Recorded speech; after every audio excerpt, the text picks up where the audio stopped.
ನನಗನ್ಸುತ್ತೆ ಕಾಂಗ್ರೆಸ್ ಸ್ಟ್ರಾಟಜಿ ಮಾಡಿಕೊಂಡು ದಲಿತ ಸಚಿವರ ಬಾಯಿಯಿಂದ ಕಾಂಗ್ರೆಸ್ ತನ್ನ ಮಾತನ್ನು ಹೇಳಿಸ್ತಾ ಇದೆ.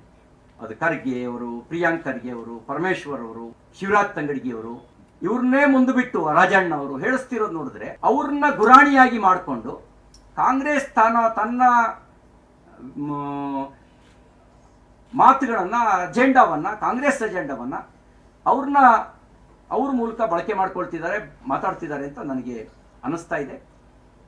ನಾವು ನಮ್ಮ ನೇತೃತ್ವ, ನರೇಂದ್ರ ಮೋದಿಜಿಯವರ ನೇತೃತ್ವ, ಜಗತ್ತು ಮೆಚ್ಚಿದ ನೇತೃತ್ವ, ಈ ಒಂದು ವರ್ಷದಲ್ಲಿ ನೀವು 10 ತಿಂಗಳಾಯಿತು, ಬರೀ ಬಾಯಿ ಮಾತಿನ ಹೊರತುಪಡಿಸಿ ಏನು ಮಾಡಿದಾರೆ ಅಂತ ಕೇಳಿದ್ರೆ ಏನೂ ಇಲ್ಲ ಉತ್ತರ ಸಿದ್ದರಾಮಯ್ಯನವ್ರ ಹತ್ರ.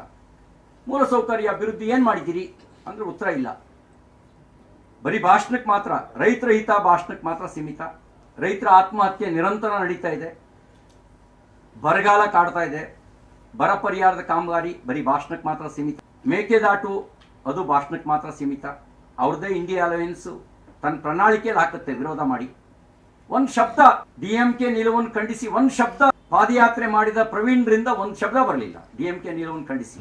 ಧಮಕಿ ಹಾಕ್ಬೇಕಿತ್ತು. ಇವ್ರು ನಿಜವಾದ ಬಗ್ಗೆ ಕಾಳಜಿ ಇದ್ದಿದ್ರೆ ನಿಮ್ಮ ಮೈತ್ರಿ ಮುಂದುವರ್ಸೋದಿಲ್ಲ, ನಿಮ್ಮ ಸಂಬಂಧ ಕಡ್ಕೊಳ್ತೀವಿ ಅಂತ ಹೇಳಬೇಕಿತ್ತು. ಕರ್ನಾಟಕದ ಬಗ್ಗೆ ಇವ್ರಿಗೆ ಕಾಳಜಿ ಇದ್ರೆ ಏನು ಮಾತಾಡಲಿಲ್ಲ. ಒಂದು ಹನಿ ನೀರು ಬಿಡಲ್ಲ ಅಂತ ಭಾಷಣದಲ್ಲಿ ಹೇಳಿದ್ರು. ಭಾಷಣದಲ್ಲಿ ಹೇಳಿದ್ದು ಮಾತ್ರ ನೀರನ್ನು ಹರಿಸಿದ್ರು. ಇವತ್ತು ಒಂದೊಂದು ಹನಿ ನೀರಿಗೆ, ಕುಡಿಯೋ ನೀರಿಗೆ ಒದ್ದಾಡೋ ಸ್ಥಿತಿ ಇದೆ. ಬಹುಶಃ ನನಗೆ ಗೊತ್ತಿದ್ದಂಗೆ ಹೋಳಿ ಆಡೋದಕ್ಕೂ ವಾಟರ್ ಕೇರ್ ಸಿಟಿ ಬರುತ್ತೆ ಅಂತ ನಾವಂತೂ ಅಂದ್ಕೊಂಡಿರಲಿಲ್ಲ. ಕುಡಿಯೋಕ್ಕೂ ನೀರಿಲ್ಲ, ಹೋಳಿ ಆಡೋದಕ್ಕೂ ವಾಟರ್ ಕೇರ್ ಸಿಟಿ, ಇದು ಇವ್ರದ್ದು ಸ್ಥಿತಿ. ಇದು ಕೇವಲ ಬಡಾಯಿ ಮಾತ್ರ ಇವ್ರದ್ದು. ಹಾಗಾಗಿ ಇವರು ಬರೀ ದ್ವೇಷವನ್ನು ಬಂಡವಾಳ ಮಾಡ್ಕೊಂಡಿದ್ದಾರೆ.